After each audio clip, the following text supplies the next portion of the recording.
Extracting the best lap time is about nailing apexes, getting as close as possible, and it's also about utilising the full width of the track.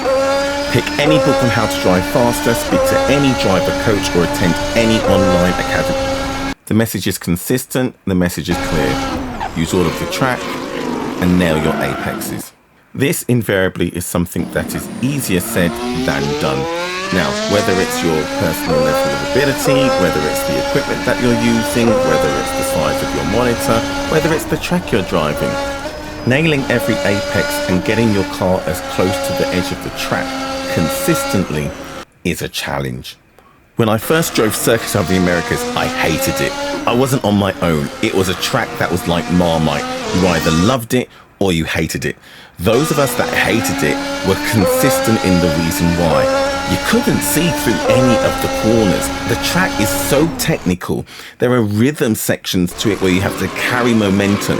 But there are so many 90+ degree turns that if, like me at the time, trying to drive off a single flat screen monitor that was 6 feet away from me with a field of view that meant I could see nothing, you couldn't see where your track out point was. You would arrive at a corner, look to the apex as much as you could, but then note that you couldn't look through the corner to look at the track out point you were aiming for to get on the power sooner. It was so frustrating. I remember clipping curves, flying off the track. I would try and take a turn, track out, and all 4 wheels would go off. Now, everybody who's driven Circuit of the Americas knows it is a track of extreme track limits.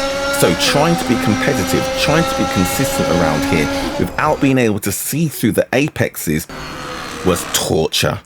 What made it worse was you knew that there were aliens or just hyper-competitive drivers out there driving on a potato, looking through a letterbox who had no trouble at all. That wasn't me. I wasn't one of those drivers.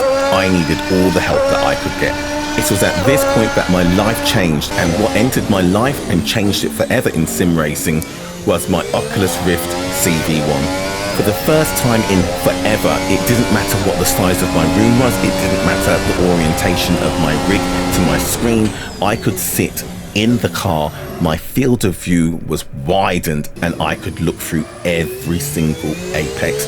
I could do what I would naturally and intuitively do in real life when driving.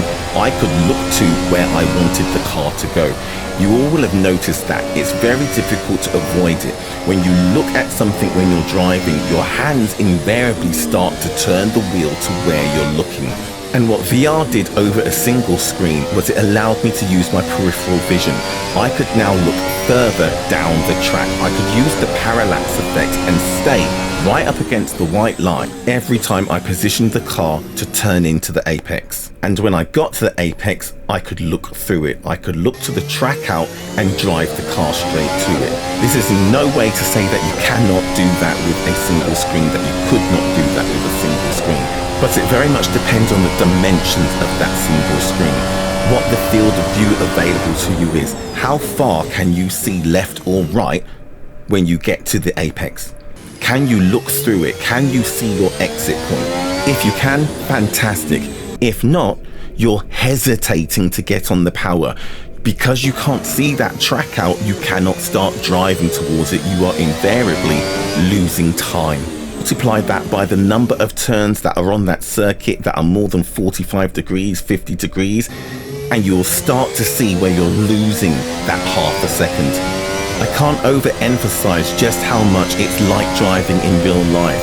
You always look to the apex. You always keep where you're driving center in your view, whether that's just by moving your eyes or moving your head.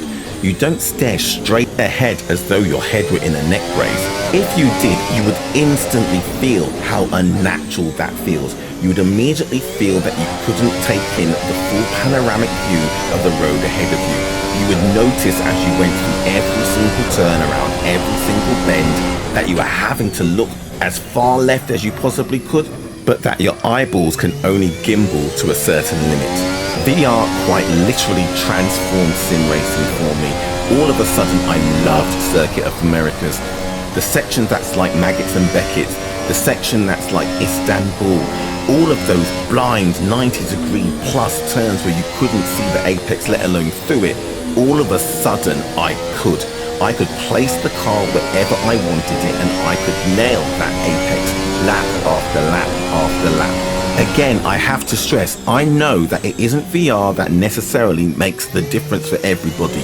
There are drivers who are 10K plus iRating, or drivers that are esports champions that drive on a single monitor and probably on a Logitech G29. And while sim racing isn't necessarily pay to win, we all know that a load cell brake will make you more consistent on braking than a potentiometer.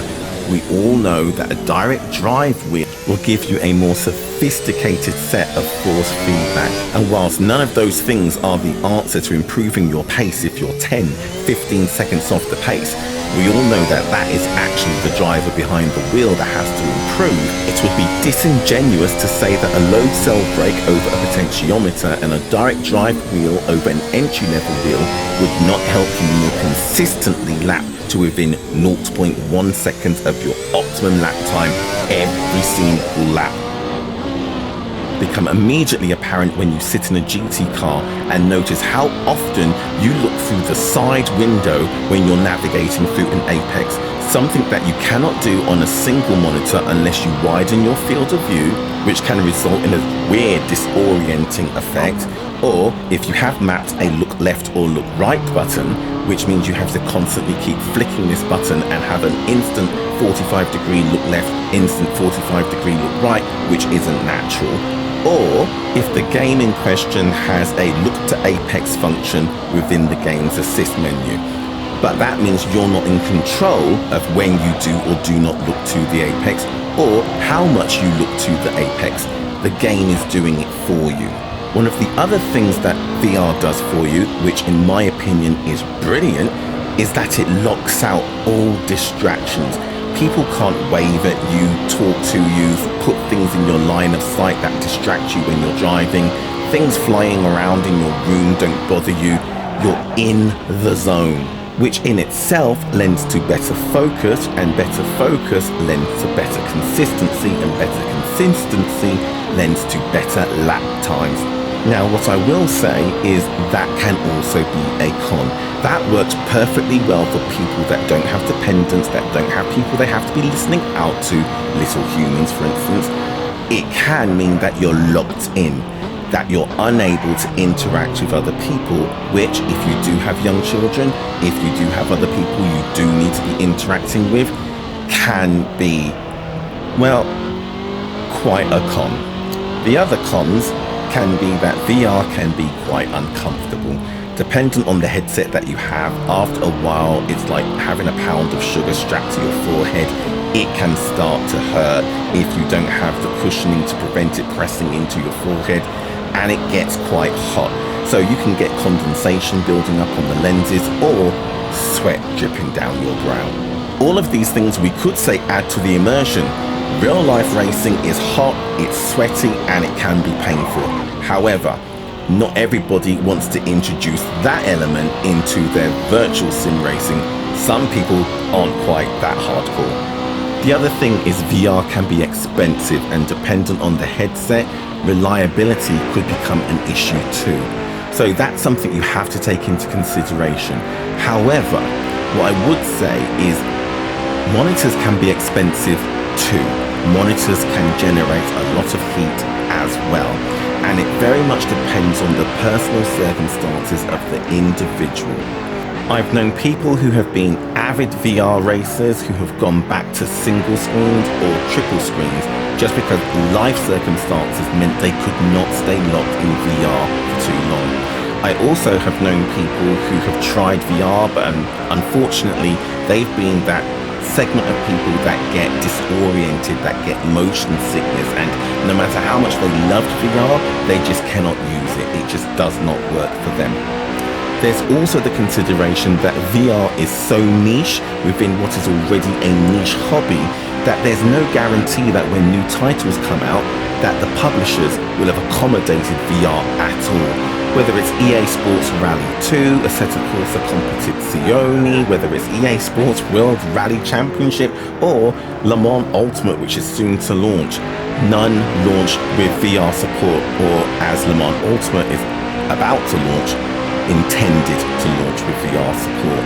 So that can lock VR racers out of some of their favourite titles or some of the most exciting up-and-coming titles.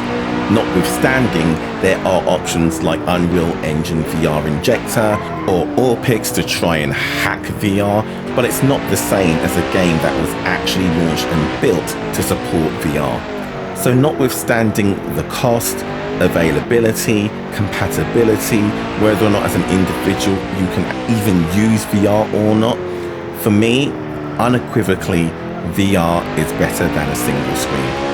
For me.